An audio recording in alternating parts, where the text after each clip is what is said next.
Greetings everybody, my name is Tommy the Game Master and welcome to my channel. Now a few months ago I reviewed Hyperdimensional Neptunia on Steam.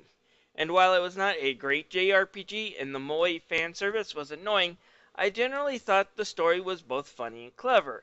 It had a satirical joke from JRPGs to fan service to game companies and even the games themselves. In fact, that was one of the reasons why the constant moe being crammed in my face was such a turnoff. It was already funny and charming without it. The extra need to be kind of perverted kind of brought the experience down a lot for me. So when I saw Megatagmensional Blanc plus Neptune versus Zombies, I figured, hey, them parodying horror games like Resident Evil and Castlevania, I'm in if they could do some of the clever humor I found in the first game. Unfortunately, I didn't get that. What I got is something that made me happy that the moe was constantly being crammed down my throat, because if it wasn't, this game would have very little entertainment value at all. So what's going on in the story of Megatagmensional Blanc plus Neptune versus Zombies? Well, I notice it's no longer hyperdimensional, but mega. Well, I guess as the series has grown older, the hyperactivity has disappeared, but the short attention span and inattentiveness will still stick around for a while. Anyways, the bigger thing though is that Blanc's name is up front, meaning that you guessed it, rather than having Neptune be the lead, it is instead Blanc. Now, why is this a problem? Well, the series is kind of known for its meta humor, and Neptune's kind of this neurologically damaged person who can break the fourth wall. Therefore, she can really do the meta humor well. Blanc, on the other hand, is a parody of Nintendo and the Nintendo Wii.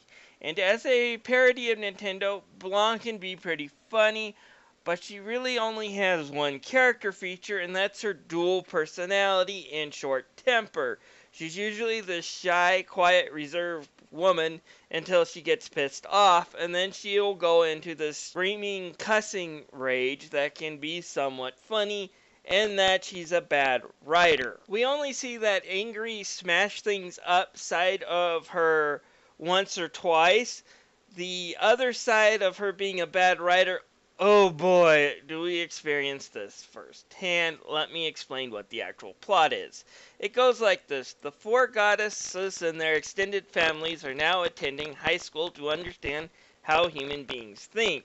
Neptune tricks Blanc into joining her movie-making club because she needs her help to write a zombie movie.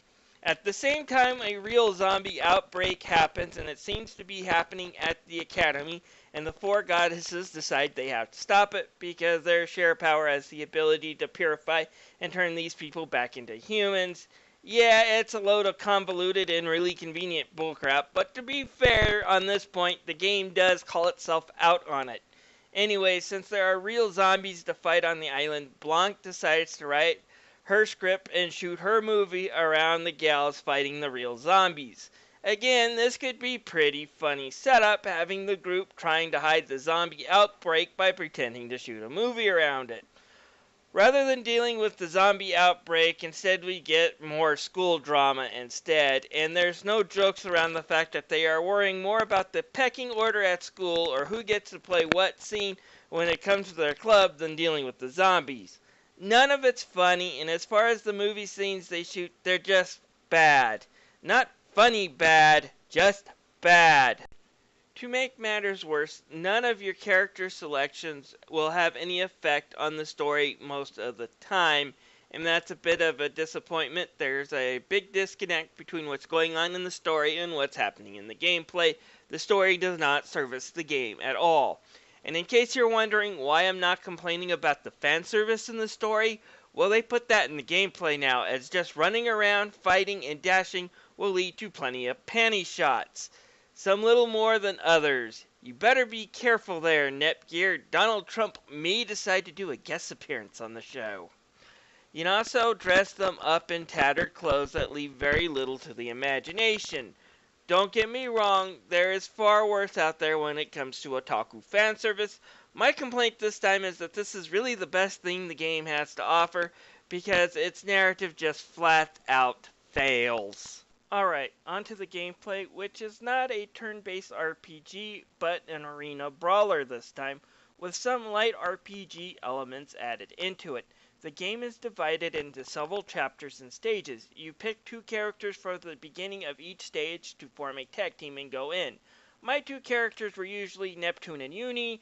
Neptune because, well, you get her from the start and she has the easiest to remember melee combos for the most part, and Uni because of her ranged attacks. Anyways, each stage has you going into an arena and basically button mashing until you kill all or enough enemies to get a boss to appear so you can kill it and finish the stage.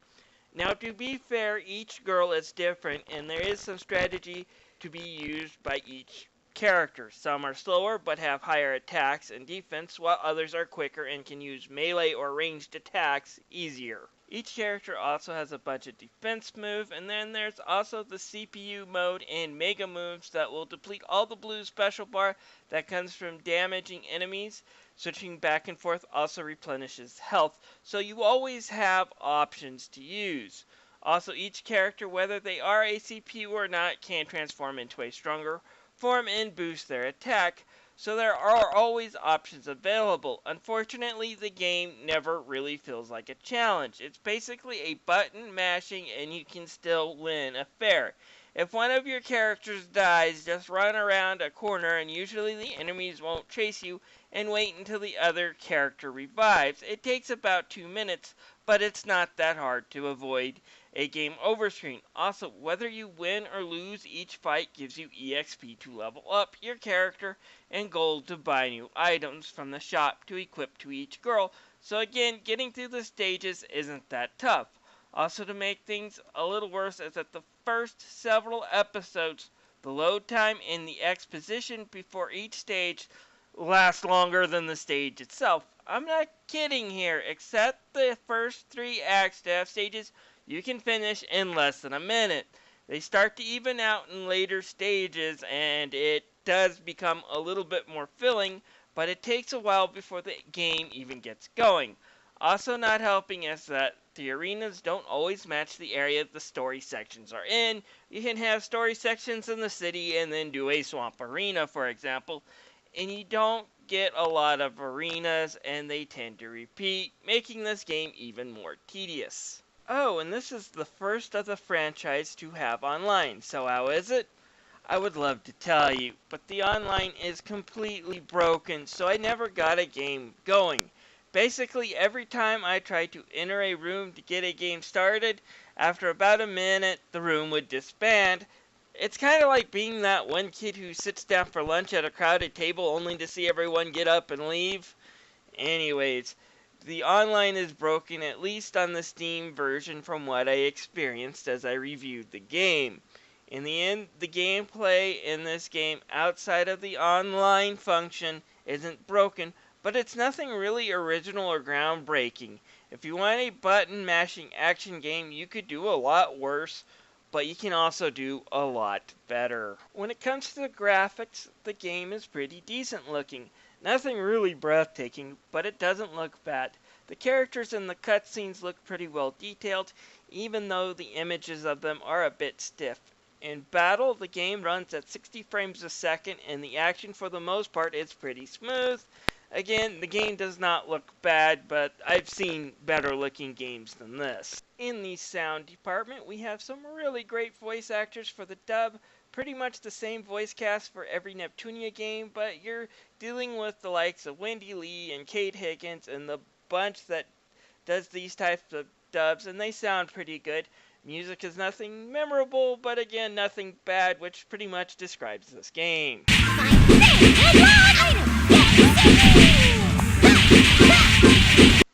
Megatagmensional Blanc plus Neptune vs. Zombies goes for about $30 on Steam. I got it for $18. Personally, I wouldn't pay more than $15 for it though. The online is broken and not functioning, at least when I tried it. Hopefully it will be patched. I hear if you have a Steam emoji in your account, it's what causes those crashes. Unfortunately, there's not a single really hardcore user of Steam that doesn't have those Steam emojis in their account.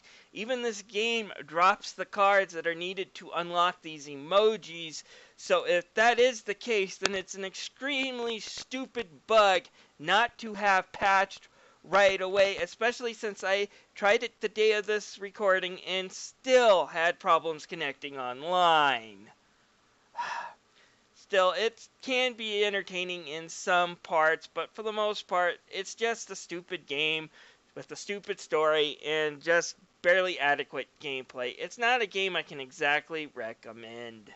In the meantime, this is Tommy the Game Master thanking you for watching his video. If you would like, I would love to have you as a member of my community, so feel free to click that subscribe button. I'll see you guys later.